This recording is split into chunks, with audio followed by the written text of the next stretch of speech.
Este podcast se presenta con el apoyo de Oleoflores, Confacesar y Asoproacol. El café invita a la pausa y a la conversación. Hoy el café viene caliente, viene hablando de seguridad y de país. Hoy mi invitado es Juan Carlos Pinzón. Es ministro de Defensa, es embajador de Colombia ante Estados Unidos, hoy precandidato presidencial.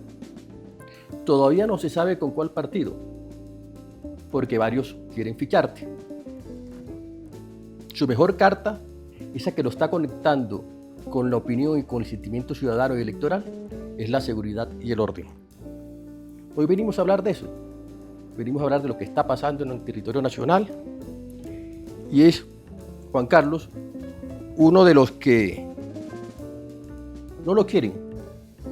No lo quieren particularmente algunos uribistas, porque lo tildan de santistas. Pero hay otros que sí, uribistas que sí lo quieren, como José Obdulio. Bienvenido a Café con Quique, Juan Carlos. Un gusto tenerte aquí. Hombre, un placer saludarte. Muchas gracias por tenerme aquí en tu programa, en este podcast tan interesante. Tal vez te diría que lo último que vengo de hacer es ser profesor en una de las mejores universidades del mundo, en Princeton, donde estaba enseñando economía política y también temas de seguridad nacional y geopolítica. Y la verdad disfruté mucho también estos años de volver a pensar, de tener una visión sobre el futuro de Colombia, sobre las posibilidades de desarrollo. Así que todo esto también agrega valor para esta conversación.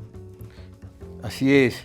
Estabas dictando algunas clases con énfasis latinoamericano en temas de seguridad y desarrollo, o eran unas clases con énfasis de desarrollo y seguridad norteamericano o europeo. La clase de economía política tenía un componente académico de visión global, pero también tenía un enfoque en América Latina.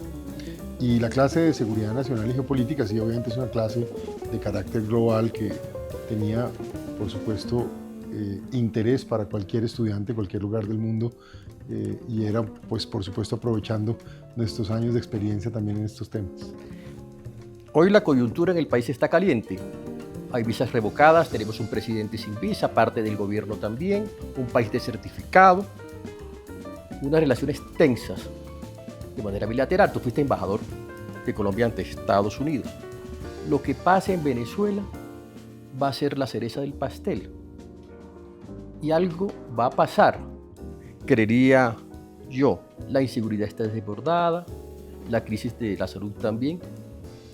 Estamos en una multicrisis, la energética, también por supuesto la que tiene que ver con los temas de corrupción, de crisis fiscal, etcétera, etcétera. Pero comencemos hablando de seguridad.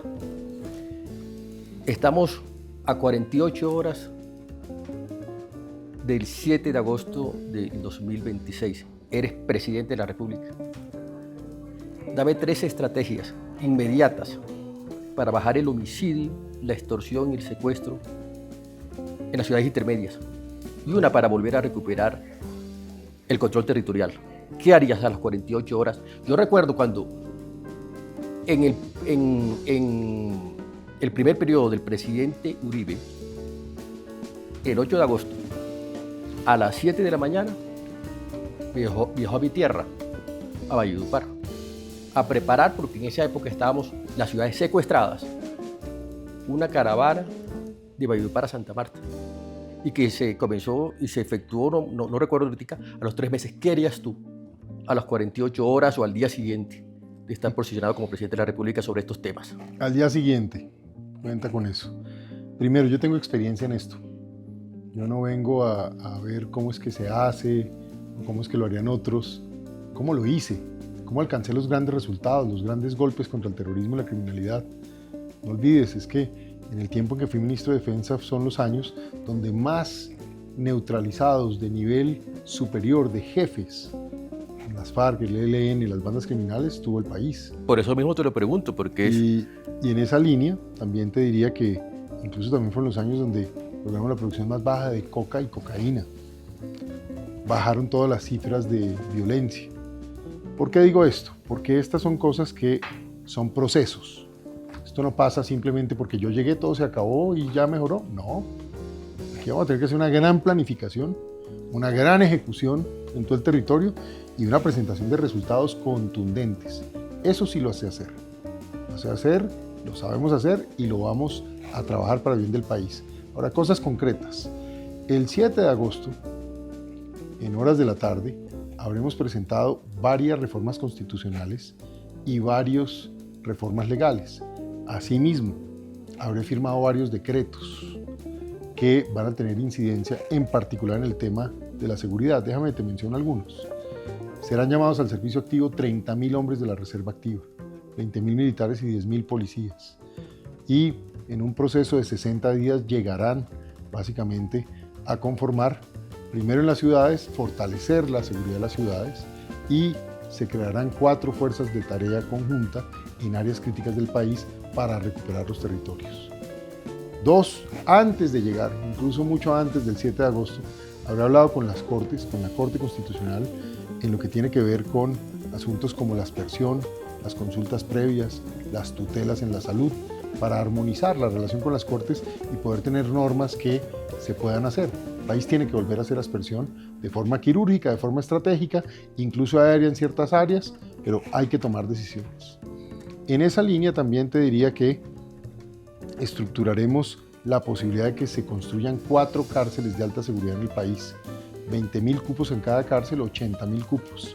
Y esto le va a dar al país la posibilidad de, en una reforma que presentaremos el mismo 7 de agosto, una ley antiimpunidad que tiene contenidos penales muy importantes. Trabajaremos para que se acabe la casa por cárcel en delitos como corrupción o cualquier delito que así termine siendo tipificado como hurto, haya puesto en riesgo la vida de una persona. Es decir, si a alguien lo van a robar con un cuchillo, con un revólver, por quitarle un celular, el delito no es el robo del celular, el delito es un intento de homicidio. Estas son las cosas que tenemos que tipificar, por supuesto trabajarlo con la Corte Suprema de Justicia en su sala penal, pero estas son las cosas que van a tener un choque muy grande. A mis fuerzas militares y de policía, a las que quiero tanto, mi familia, yo vengo de allá, 150 años de historia, las lideré como el ministro más joven, pero el que más duró y el que más resultados tuvo al lado de esos militares y policías, y gracias a ellos que lo hicieron, pues volveremos a liderarlos con ese carácter. Yo soy un hombre que va donde nadie más va. Voy y fui e iré donde están los problemas. No puede ser lo que pasó hace poco. Usted sabe que en Cali pusieron un carro bomba hace un mes. Asesinaron 8 civiles y 72 quedaron heridos. ¿Usted cree que el presidente de la República ha ido? ¿Usted cree que ha ido los ministros que tienen que ver con atenciones sociales? Ninguno. Tendremos ahí un presidente tropero. Es un presidente frentero. Es un presidente frentero, tropero, con carácter, que manda, toma decisiones y está al frente de los problemas. ¿Ahí te pareces a Uribe? Sí hay identidad con el presidente Uribe. Al final, piense que de toda la gente que se ha presentado como candidato, el único que trabajó en la seguridad democrática soy yo. Entonces, por supuesto que aprendimos, trabajamos y como ministro de Defensa que fui, pues ese fue el proceder. Por eso es que están los resultados. Por eso es que el país aún recuerda muchos de esas victorias y esos logros de nuestros soldados y policías, pero en últimas que logramos ejecutar en ese tiempo. Más tarde te preguntó sobre Uribe y Santos. Pero ahorita quiero que nos corramos un poco a la frontera, Sí. a Venezuela. Hablemos del cartel de los soles, de Maduro y de Venezuela. Estados Unidos notificó al Congreso que están en conflicto armado con los carteles de la droga. Designó al cartel de los soles como terroristas. Sí. Marco Rubio, que creo que es tu amigo, Sí. secretario de Estado de Estados Unidos, afirmó que el régimen de Nicolás Maduro no es ningún gobierno, es una organización criminal, que es narco y que es terrorista. ¿Hablarías con Marco Rubio para coordinar acciones contra ese cartel y contra el dictador Maduro? Mira, apenas se ha elegido, y ojalá sea el 31 de mayo del 2026 en primera vuelta, con un mandato claro, yo pienso hacer 3 acciones muy rápidas en la primera semana de esa elección. La primera, ya lo dije, reuniones con las altas cortes para coordinar estos asuntos, armonizarnos y mostrar que hay un mandato claro y que tenemos que los poderes públicos estar alineados para que el país progrese y se recupere la seguridad y el orden. En segundo lugar, Me reuniré con los alcaldes y gobernadores de ciudades capitales inicialmente y de los departamentos para acordar con ellos una estrategia de trabajo conjunta. El papel del gobierno es trabajar con las regiones y para las regiones, es ser socio. Yo quiero ser colega de esos alcaldes y gobernadores y quiero que sean exitosos, porque si ellos son exitosos, le va bien a la gente en las regiones. Total. Entonces es mi segundo gran tema. Y mi tercer tema, viajo a Estados Unidos y trabajaremos en un acuerdo marco con los Estados Unidos en materia de seguridad, en asuntos de capacidades de inteligencia, en recuperar toda la flota aérea y de helicópteros que tiene el país y, por supuesto, en adquirir nuevas tecnologías que le den otra vez ventaja a nuestras fuerzas militares y de policía para imponerse sobre los bandidos y el crimen en Colombia. Es que así lo hice ya antes, ¿sabe? Mucho de lo que yo le cuento es que lo sé hacer. A mí, yo esto no lo vi en Netflix, como digo yo, las operaciones, no me pasa como otros candidatos que hablan de una película que alguien les contó, de un documental donde me vieron a mí mismo hablando. No, esto es lo que se hizo, lo que sabemos hacer y lo vamos a hacer para los tiempos de hoy y los retos de hoy. ¿Hablaremos de un plan Colombia 2.0 o algo así? Yo pienso de una relación estratégica fundamentada en estos temas: seguridad, tecnología, uso de minerales críticos y educación. Estos son los puntos de esta nueva... ¿Y desarrollo dónde lo dejas? Y el tema de lucha contra el narcotráfico y las economías ilegales. Es que eso es seguridad. Eso es seguridad, todo eso es el tema de seguridad, porque es que las economías ilegales no son un problema aparte. Aquí lo que hay que luchar es contra las amenazas. La amenaza es todas esas organizaciones que se nutren y usan esas economías ilegales. Así fue que las logramos reducir en el tiempo. Eso pides, eso pedirías, ¿qué ofrecerías a Estados Unidos? Tenemos todo el tema de minerales críticos. Colombia tiene oro, carbón, petróleo, cobre, níquel, todas las oportunidades para usar esa riqueza para nuestro bien, de modo que creemos un fondo soberano y con eso financiemos pensiones, infraestructura, tecnología, como lo han hecho otros países, pero al mismo tiempo hacer esto muy de la mano con Estados Unidos y con otros países occidentales o democracias globales para poder avanzar. Y obviamente me interesa también el tema de nuevas tecnologías. Colombia tiene que entrar a los dos programas que se han creado globalmente por Estados Unidos con varios países democráticos, el de semiconductores y el de energía nuclear. Ahí quiero ver a Colombia y tenemos que trabajar en eso. Y sin duda el de educación. Yo crearé la beca, o las becas mejor, Miguel Uribe Turbay. Uno, para honrar a un colombiano que se volvió un mártir de esta patria y que además le entregó todo el país a través de su conocimiento, juventud, educación. Necesitamos muchos jóvenes inspirados como él, que además era bueno para el arte, bueno para la música, bueno para el deporte, gran político, gran matemático, gran funcionario, extraordinario ser humano. Y que eso inspire a muchos jóvenes a ir a estudiar, por ejemplo, a universidades americanas y de otros lugares del mundo y volver al país. Esa sí es la condición de la beca. Dos preguntitas cortas ahí. ¿Declararías al Cartel de los Soles como una organización terrorista? Es una organización terrorista internacional. Nosotros, pues, por eso es que tenemos y hemos funcionado también con los Estados Unidos en lo que tiene que ver con la lucha contra el crimen en el mundo. Así que ese que ya es una organización declarada como cartel, pues seguramente a Colombia le interesa también que eso se reconozca así. Es que la primera víctima... El Senado ya lo hizo, el Congreso Mire, ya lo hizo, pero claro, el gobierno no. Este gobierno de Pinzón lo hará desde el primer día, pero a propósito, recuerde esto. La primera víctima de Maduro y su régimen es el pueblo venezolano, pero la segunda víctima es Colombia. El pueblo colombiano ha sido victimizado, atormentado y violentado por esa gente, además que hacen uso de todo el narcotráfico colombiano y el oro ilegal y el coltan. Entonces, todo esto por eso hay que ponerlo en contexto. Ahora, también le voy a hacer una perspectiva optimista. Estoy convencido que cuando yo llegue a ser presidente, Maduro ya no será el presidente de Venezuela. Ojalá. Que así sea, ¿cierto? Que así sea. Porque nos conviene a todos. Así es. Menos a Petro. Petro será el único que se va a poner triste y por ahí 10 amigos comunistas que tiene. Así y bueno, es. Y uno que otro socio criminal. Sí, los serenos también. Los helenos, porque el ELN se volvió un grupo paramilitar al servicio del régimen. Y las organizaciones criminales, de economías ilícitas también. Exacto. Ya para cerrar el tema de seguridad y abordarnos en el momento cálido del podcast, la seguridad es solo un tema de echar plomo, porque uno ha escuchado a otros precandidatos que andan en eso, echando plomo. Que no saben. No saben de qué están hablando. En su vida han enfrentado a un bandido, en su vida han tenido que enfrentar estos problemas. Por eso, quienes lo hemos hecho, le puedo decir con toda certeza, el uso de la fuerza legítima es vital.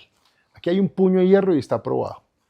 Hay que eliminar las amenazas armadas para poder proteger los derechos, la vida, la honra y los bienes de los colombianos. Eso es prioridad sine qua non. Esa es la razón de ser del Estado.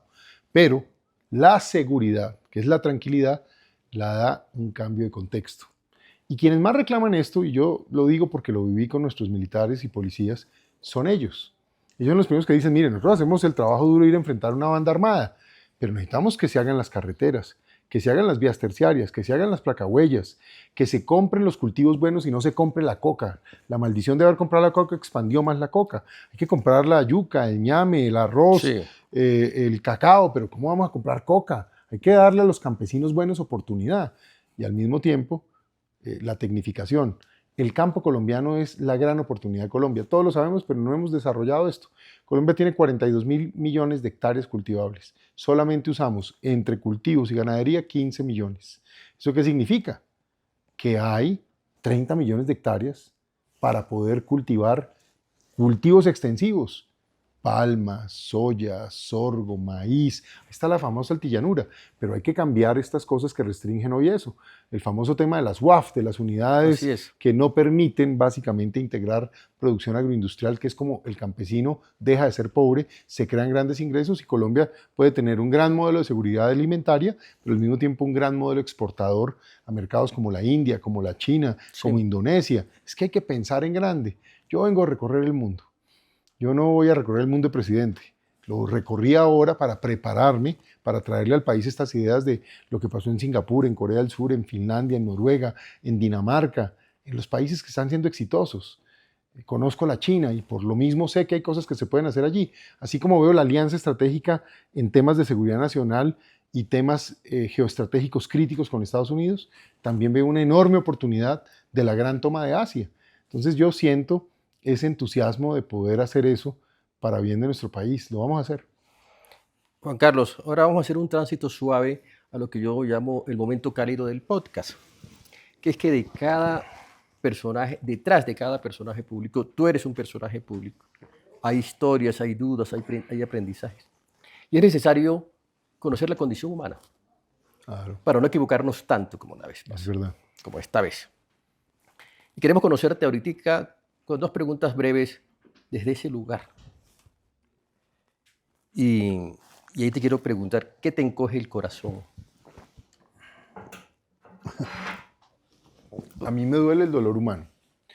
Yo cuando veo a una persona sufriendo, el corazón se me arruga y me cuesta mucho y me da pesar y siento solidaridad y siento impotencia. Pensar que en nuestro país hay gente que no come sino una vez al día y siendo un país con todas las riquezas que ya hablamos, esa vaina a mí me pega y me duele. Sufrí mucho y tuve que siempre mantener la altura y la gallardía cada vez que enterré a un soldado o un policía. Eso a mí hay huellas en mi alma. Me duele cada uno de ellos cuando se perdió. Tuve mucho dolor una vez, me acuerdo, en Florida Valle, que pusieron un carro bomba y mataron a un abuelito con su nieta. Y ir a ver esta escena, ir a ver esa familia, no tiene parangón. Me duele el sufrimiento humano. Y yo sí quisiera poder ser esa persona, esa superpersona, si se puede, que ayude a que la gente tenga el menor sufrimiento posible. Pero también me ilusiona pensar que el país está lleno de gente competente, capaz, de todos los niveles, de todos los estratos y en todas las regiones, donde cuando la gente se compromete a hacer cosas, logra cosas increíbles. Y lo que hay es grandes historias de éxito. Y hay mucha gente buena. Y hay mucha gente buena, mucha gente buena en este país. Y esa solidaridad, por ejemplo, que tienen los colombianos, es una cosa bonita. La alegría que tenemos. Puede que Colombia no sea el país más feliz del mundo porque hay mucho dolor y muchas dificultades, mucha violencia, mucho criminal, pero también hay mucha alegría.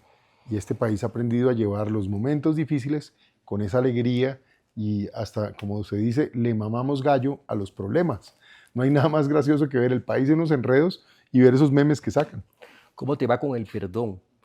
Con el perdón a los demás, pero con el perdón también a ti mismo. Hay gente que quiere que le pidas perdón al país. ¿Qué perdón? Algunos uribistas, por ejemplo, por aquella historia del no al plebiscito, por el tema de tu video. ¿Tú qué perdón le pedirías al país? Pues mira, yo no tengo problema en la reconciliación, digamos, y en buscar que uno pueda ponerse de acuerdo con la gente. Yo tengo esa capacidad de hablar con personas que están en opiniones distintas a las mías.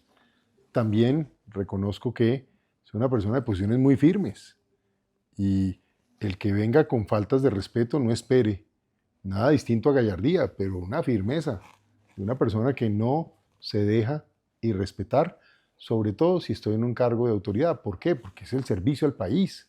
La dignidad de los cargos hay que respetarla y ponerla por encima para bien de todos.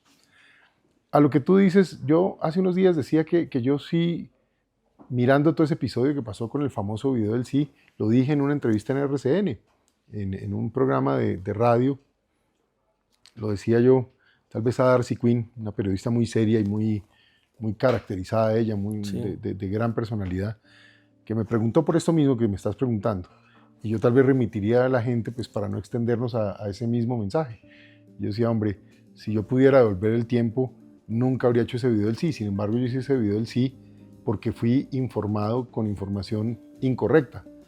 Yo tuve una conversación en ese momento con el presidente de la República y él se comprometió a hacer unos ajustes que después no se hicieron, incluyendo... Es decir, ¿tú le pedirías perdón al país por ese video del sí? Pues lamento haberlo hecho, ese lamento lo tengo, pero además estoy tranquilo con mi conciencia porque cuando sentí que las cosas no iban por donde eran, que no se cumplió lo que me dijeron y que fui al evento de firma de la paz en Cartagena y tal vez debo ser la única persona que se paró y se salió y yo lo hice, pues tengo mi conciencia en paz porque voté no. Lamento haber hecho ese video, eso sí, y si alguna persona se dejó guiar equivocadamente por eso, está ahí. Pero Ese error te está costando. pues no, porque a ver, Es que le sigue dando vuelta como al corcho bueno, yo lo que veo es... y tenés que saltarlo. Sí, y por eso lo quiero saltar, porque imagínese yo dando explicaciones otra vez de Sí. lo mismo, cuando ya los hechos son tosudos, y en cambio aquí, usted lo dijo al principio, crisis en seguridad, crisis en salud, crisis en pensiones, crisis en materia fiscal, crisis energética, crisis en las relaciones internacionales, y yo conozco de todos estos temas para poderlos enfrentar. Entonces yo creo que eso es lo que quiero que el país vea y valide, y por eso cuento con toda franqueza la historia. Mire que hace un tiempo uno de esos asesores políticos me dijo, no, usted no debe hablar de esas cosas. No, yo hablo de todo y digo lo que es, la verdad, con transparencia. Porque también te van a preguntar de Los todo. colombianos pueden ver eso en mí. Yo les voy a decir lo que pienso, lo que viví. Ni más faltaba que yo no sea un tipo que se equivoca. Seguramente cometí un error, me equivoqué y eso sí lo digo hoy con franqueza. No debía hacerlo, pero lo hice con la información que tenía y resulta que el resultado fue uno distinto.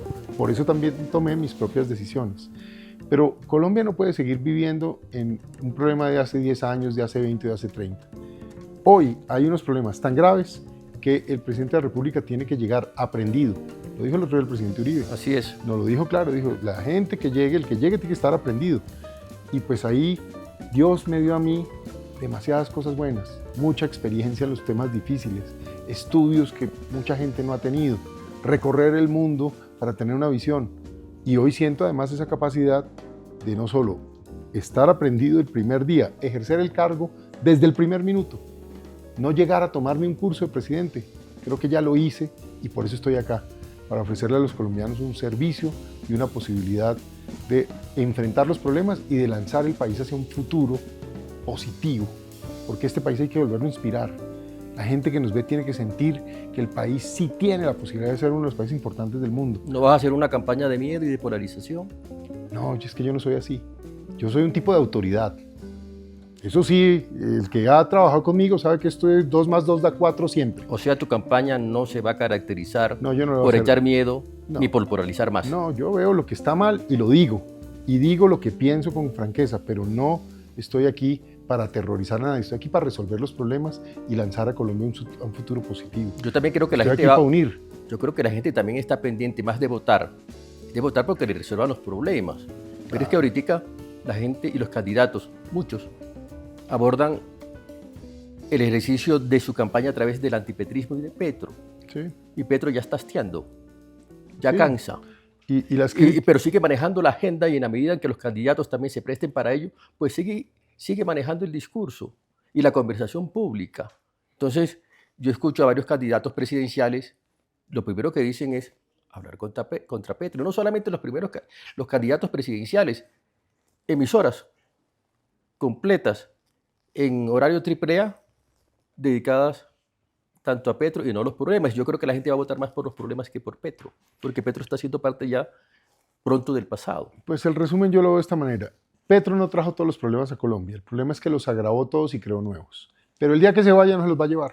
Así es. ¿Qué pasa? Para eso me van a elegir presidente con el favor de Dios y la voluntad del pueblo colombiano. Para que haya un administrador, un gerente, un servidor público, el primer servidor público de Colombia, el presidente de Colombia, que ya conozca Colombia, porque la conozco en detalle, que conozca los problemas y que tenga experiencia en abordar estos asuntos. Me lo dijo un amigo el otro día. Me dijo, mire, los problemas que tiene Colombia es como cuando alguien necesita ir donde un cirujano y la gente puede escoger ir donde un cirujano que nunca ha hecho ninguna operación y nadie sabe cómo va a salir, o ir uno que tiene 100 o 200 operaciones y que tiene resultados probados. Aquí está este cirujano. He escuchado ya 2 veces ahora en este podcast 2 veces sobre eso, sobre también lo que dijo Uribe, que necesita que llegue alguien aprendido. ¿Hay algún vainazo contra Vicky y Abelardo? No. ¿Qué te diferencia de Vicky y qué te diferencia de Abelardo? Pues más bien que me une a Vicky. Yo a Vicky la quiero muchísimo. Ella ha sido una persona que ha luchado contra la corrupción, es una persona valiente, es una persona de carácter, es una persona que siempre va a seguir luchando para que la verdad salga a flote en Colombia. Y yo sí valoro y aprecio mucho ese carácter de Vicky. Yo le tengo mucho cariño y lo digo de verdad a título personal porque la conozco ya de muchos años. A Abelardo no lo conozco tanto, lo he visto muy pocas veces, pero yo sí valoro que sea un colombiano que quiera hoy luchar por el país, defender las instituciones y que participe de todo este esfuerzo. Me parece muy bueno. Tal vez lo que sí está claro es que pues no hay cómo comparar la experiencia en seguridad que yo tengo con la que ellos puedan tener, o la experiencia en materia económica, o la experiencia en manejo del Estado, o la relación con Estados Unidos. No hay forma que se pueda comparar, o incluso en el manejo del problema de la salud, porque a mí me tocó manejar un sistema de salud. Entonces, estas son cosas que ya están aquí y tenemos esa experiencia, ese conocimiento, y por eso pues no haría bien yo en comparar nada. Pero yo valoro a estas dos personas y quiero que esas dos personas nos ayuden a que el país salga adelante, y me parece que es gente muy valiosa y muy útil en todo este proceso. Pero es donde tú puedes crecer electoralmente, en ese segmento, por lo menos inicialmente. Bueno, eso seguramente lo irá viendo el electorado y por eso hacemos estas conversaciones, porque la gente es la que tiene que llegar a esas conclusiones de dónde hay el conocimiento y la capacidad para resolver problemas.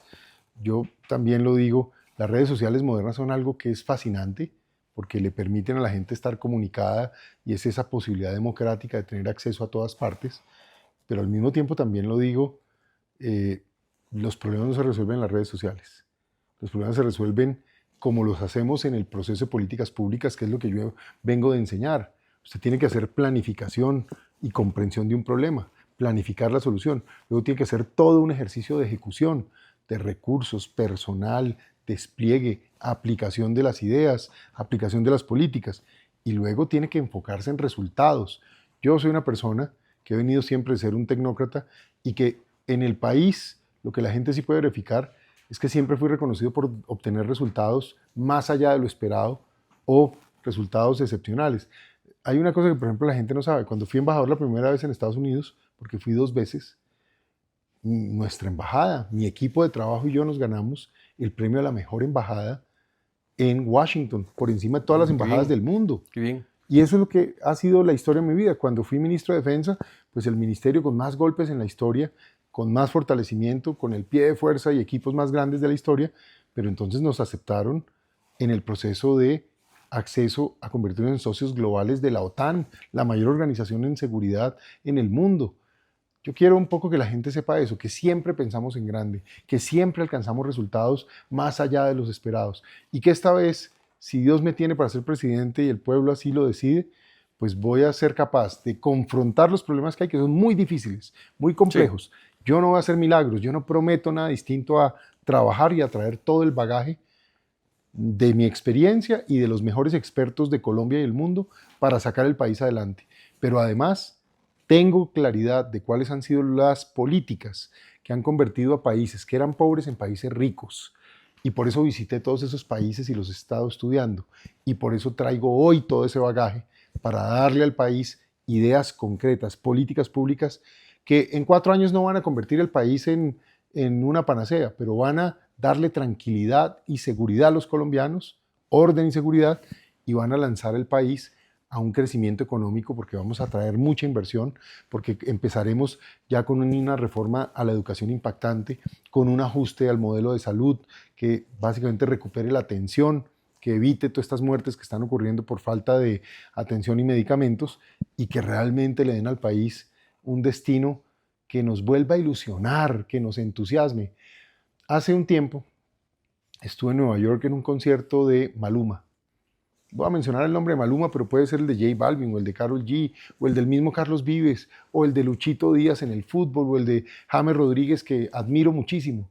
Lo que quiero decir es que hay colombianos excepcionales. Y cuando uno está sobre todo en el exterior y los ve, uno dice, esta es Colombia, esta es la patria que tenemos, y estas son las cosas que podemos hacer. Pongámosle berraquera, carajo, y hagamos lo que hay que hacer, porque tampoco es a punta de simplemente hacer declaraciones o hacer mucho TikTok y mucho video. Esto es a punta de esfuerzo, trabajo, gerencia, ejecución, resultados. Y está llegando un momento donde hay una vuelta, puede ser al orden, ¿no? Al orden, Trump lo está haciendo, quizás Chile también, ahorita con las elecciones que se vienen ahora en noviembre, lo que está pasando en Bolivia, lo que puede ocurrir aquí en Venezuela, pero también, ¿tú crees que hay una derechización en el péndulo electoral para el país? ¿Se está derechizando el país? Yo creo que el país quiso un cambio, buscó un cambio en particular en temas de carácter social y la misma gente que lo buscó hoy es la más arrepentida y la más preocupada, porque hubo un deterioro en todas las variables, en la variable de seguridad, en las variables sociales, en el empleo, lo que hay es un empleo informal, en la inversión no se están haciendo ni carreteras, ni grandes obras, ni hay nuevas plantas, ni nuevas compañías, la tecnología está como estancada, entonces el país se ha sentido como triste. Y este tema de que todos los días hay un hecho de violencia, miren nomás, hoy mientras estamos filmando esto, lo que pasó en el Valle, ahí al lado de Cali, en Jamundí, lo que pasó en el departamento del Cauca mismo, esto es todos los días. Entonces la gente ya siente un temor. Y eso por hablar de lo grande. Cuando usted habla con la gente hoy, ¿qué le pasa? Tiene miedo de salir a la calle porque puede haber un atraco. Tiene mucho temor por los temas de extorsión. Y en los barrios populares de Colombia, el tema del microtráfico está básicamente enloqueciendo a la gente porque a los jovencitos toca encerrarlos en la casa para que no salgan al parque, para que no los pongan a consumir o los metan en una pandilla. Ese es el sentimiento incluso en los pueblitos colombianos más tranquilos y más pacíficos, hoy sienten eso. Eso es lo que hay que alterar. Pero Juan Carlos, quizás de aquí a 31 de mayo, que es la primera vuelta, pueden pasar muchas cosas. Sí, seguro. Lamentablemente Dios quiera que no sean tan graves, pero claro, yo preveo cosas muy malas. Sí, un magnicidio, Dios no lo quiera. Dios no lo quiera. Estallidos sociales, primeras líneas o eventos de alto impacto en la seguridad, ¿puede bascular la balanza a la extrema derecha? ¿Podemos tener algo con muy a la extrema derecha para mayo? ¿O tú crees que dónde hay que ubicarse si esto fuera un medidor de combustible donde 0 es la izquierda y 1 es la extrema derecha? Tenemos el centro, ¿dónde hay que ubicarse? ¿En los 3/4, que es centro derecha? Sí, yo creo, yo creo que es un tema de un centro derecha racional, es decir, como en mi caso, nadie que hable duro aquí, el que grite, que gritan, rugen, tiran balín, lo uno, lo otro, ninguno de esos ha hecho esto. No tienen ni idea cómo hacerlo, no saben de qué están hablando. Entonces yo sí le puedo decir al país, aquí están los resultados, sabemos hacerlo y esto lo vamos a hacer en el marco de la ley y de la Constitución, con toda la fuerza, pero con toda la inteligencia y prudencia, porque de lo que se trata no es de incendiar el país, sino de traerle tranquilidad, seguridad. Eso sí, que los bandidos van a correr, pues a mí ya me corrían, eso es lo que sabemos hacer y por eso de pronto hasta me sacaron en su tiempo el Ministerio de Defensa, porque allá en La Habana me acuerdo que me dijeron que me odiaban los del equipo negociador de las FARC, por obvias razones, pero me odiaban los del equipo negociador del gobierno también, que porque no concedía nada. Bueno, ese es como soy, eso es lo que represento. Pero al mismo tiempo también, todo el tema que se haga en seguridad tiene que tener un fin, es el progreso. La seguridad es un medio para el progreso, la seguridad no es un fin. Y por eso es que hay que proyectar un país tranquilo. Y yo creo que los colombianos lo entienden, porque mire, yo sí noto que la gente quiere que se acabe la impunidad. Y por eso hay que hacer esa reforma antiimpunidad. Yo sí noto que la gente quiere cárcel para el agresor, para el bandido. Vamos a hacer las cárceles. Pero yo también noto que la gente no quiere ni dictadores, ni reyesuelos, ni mesías, ni nada de esa cosa. Ni extremas, pero uno ve en el momento del país y dice uno, algo está pasando detrás, una estrategia, una manipulación tras bambalinas, y me explico. Hay un candidato de la izquierda que hace mucho ruido, que para muchos consideran impresentable, que tiene problemas en la misma izquierda. Me refiero, por supuesto, a Daniel Quintero, que tiene problemas con Gustavo Bolívar. Pero hace ruido, lo están inflando. Se dice que es el candidato de Petro, pues yo no creo, yo creo que puede ser Roy. Pero digamos, están construyendo a alguien en una extrema y a alguien en otra extrema. Para unos, impresentable, para otros que tienen los mismos problemas también porque tiene problemas con la derecha. Abelardo tiene un problema duro con Vicky en tema de búsqueda de unidad, y que los dos también en sus extremas tienen dificultades para crecer por fuera de sus segmentos electorales. Y la estrategia podría ser, o la manipulación, que es la que funciona cuando uno no se da cuenta que lo están manipulando. Elijo una extrema de un lado, la otra del otro, un impresentable para algunos de un lado, otro impresentable para otros del otro lado, uno que no crece más de su segmento, es decir, de su nicho. El otro ocurre lo mismo.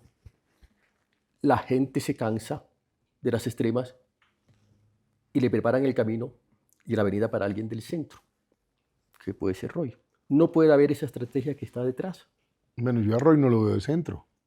Yo lo vi muy pegado a todos los temas del gobierno de Petro. Así es. Y lo vi totalmente muy pegado y amigo de las FARC. Él dejó de ser una persona que realmente le interese la estabilidad o del que país. llegue alguien moderado. Yo No precisamente de Roy. Debe llegar alguien con básicamente una capacidad y una autoridad probada, con una capacidad de ponerle orden al país, pero al mismo tiempo tiene que tener puño de hierro, pero una mano tendida y un corazón grande y sensible con los dolores de Colombia. Ese es el tipo de gobernante que hoy el país demanda, es decir, un papá que ame su pueblo, un papá que quiera a sus hijos, pero un papá que corrija cuando hay que corregir e imponga el orden de la autoridad cuando toca. Tú entrarías por los moderados, como un presidente moderado, de centro derecha moderado, con firmeza, con puño firme, pero también con corazón grande. Con puño firme, pero con una claridad de política pública de talla internacional, con la experiencia que he tenido en el mundo, desde el Banco Mundial, pasando por las universidades, por las grandes juntas y compañías del mundo, porque el país lo que necesita es progresar.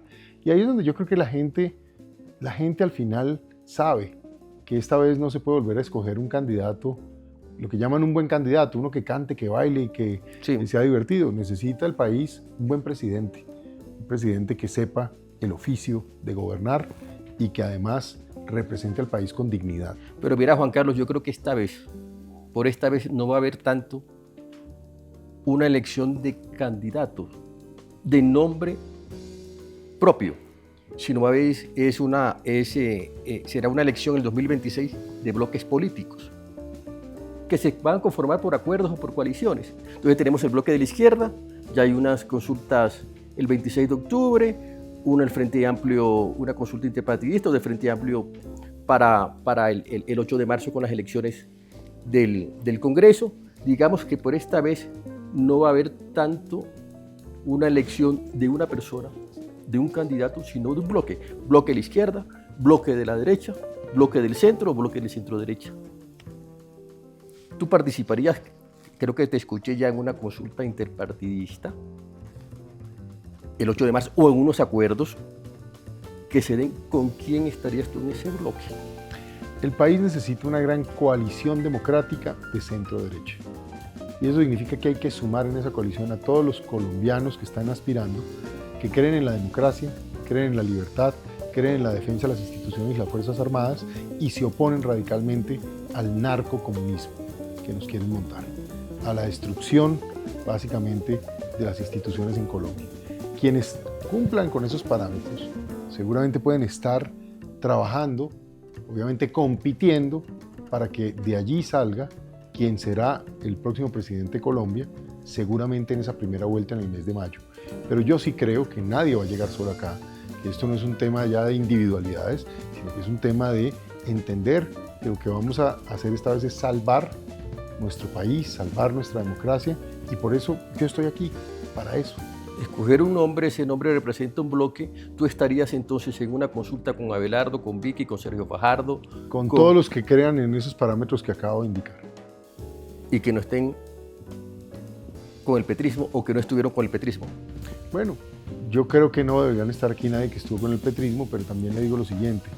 La gente si cambió de opinión, de verdad, y se opone y cree que de verdad ahora Petro ya entienden para dónde va, pues es mejor que ayude a que no ayude. Pero ciertamente la coalición tiene que ser de personas coherentes en estos temas que acabo de decir. Es decir, Roy no cabe ahí. No, porque o si cabe, porque me estás diciendo... No, porque es que Roy no se ha arrepentido de nada. Roy allá ha estado feliz con Petro. Es que yo sí te digo una cosa. Primero, es que este es un señor que le encontraron en su momento hasta maletines, con plata en efectivo y cosas de esas. Es un señor que destituyeron en el Senado. Yo no quiero entrar en una contradicción con una persona en particular, porque hay varias así, pero yo sí creo que una cosa es quienes han creído en esa democracia y otra cosa es ese comportamiento, pero bueno, esperemos a ver cómo se van desarrollando las cosas. Yo creo que hay que tener también mucha cabeza fría y mucho patriotismo. Yo eso es lo que soy al final, yo soy un patriota y siento que si la gente juega con patriotismo, con amor por el país, pues seguramente es mucho más fácil conciliar esos puntos. Ya para terminar este podcast te voy a hacer la última pregunta, pero ¿no vas por firmas? No. ¿Vas con un aval de un partido? Estoy pendiente de cerrar ese tema, sí. Uno podría decir o inferir que el más cercano es Cambio Radical, porque fuiste fórmula vicepresidencial de Germán Vargas Lleras. ¿Cuáles son las cartas de avales que tenés? Cambio Radical, Partido de la U, Partido Conservador. ¿Cómo está eso hoy día? Pues he hablado con varios partidos. Con varios partidos he tenido la oportunidad de conversar. Ojalá Germán Vargas esté fuerte, tenga pronta recuperación. Es un hombre muy valioso para Colombia. Y ojalá ¿Era el momento de Germán Vargas? Sin duda, Germán es una persona que además nadie sabe todavía. Nadie sabe si va a presentarse o no. Yo no descartaría a Germán en ningún caso. Y ojalá pueda seguir con ese liderazgo. Y es un hombre de Estado, de los estadistas que tiene Colombia, sin duda Germán Vargas es. Entonces ojalá pueda estar, pero bueno, veremos eso. Es el aval más cerquita que tenés, parece. Será él quien define eso y, en su condición personal y tomará sus decisiones, él sabrá cómo las toma. Yo no soy nadie aquí para aconsejarlo, solo para desearle el bien y el bien a través de él al país. Yo vengo hablando con muchos sectores políticos y he tenido muy buenas conversaciones y lo voy a seguir haciendo porque me parece que es muy importante. Así es. Articularse, mostrar la capacidad de unir, mostrar la capacidad de hablar con múltiples personas. Yo creo que eso es fundamental y es lo que he querido hacer, es lo que además siempre he hecho. Fíjense que yo fui en algún momento hasta secretario general de la presidencia y por ahí pasaba toda Colombia. Todos los sectores políticos pasaron por ahí, toda la sociedad civil, los sindicatos, todas las entidades e instituciones de Colombia, gremios, etcétera, tuvimos la oportunidad de verlo. Entonces, eso también me da una ventaja y es esa capacidad de tener un alcance general y global en nuestro país. Entonces, conocer a Colombia a fondo, en su geografía, en sus regiones, en detalle, pero además conocer a Colombia también desde la óptica de su estructura y organización sociopolítica. Te voy a decir un otro diferencial que tendrías con Vicky y con Abelardo. Tendrías estructura partidaria, si te vale algún partido, y tendrías bancada parlamentaria.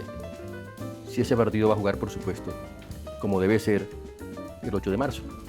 Esperemos en próximas semanas a ver cómo se dilucida todo esto y cuando esté claro se lo contaré al país, como he hecho siempre, de frente, transparente y contando qué está pasando y para dónde vamos. Gracias, Juan Carlos, por estar aquí en Café con Quique. Aquí no buscamos cerrar debates, sino abrir preguntas. Gracias.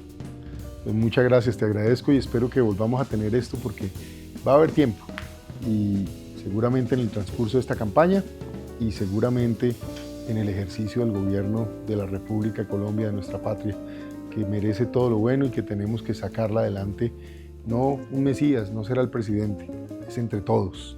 Tenemos que unirnos, tenemos que sumarnos para hacer de ese país y alcanzar todo el potencial que tiene para que la gente viva mejor y estemos bien. Y a ustedes muchas gracias por estar en Café con Quique.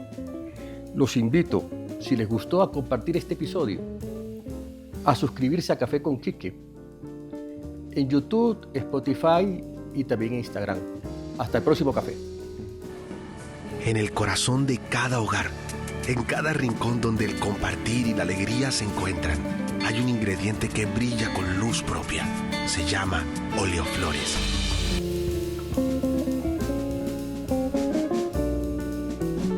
Este podcast se presenta con el apoyo de Oleoflores, Confacesar y Asoproacol.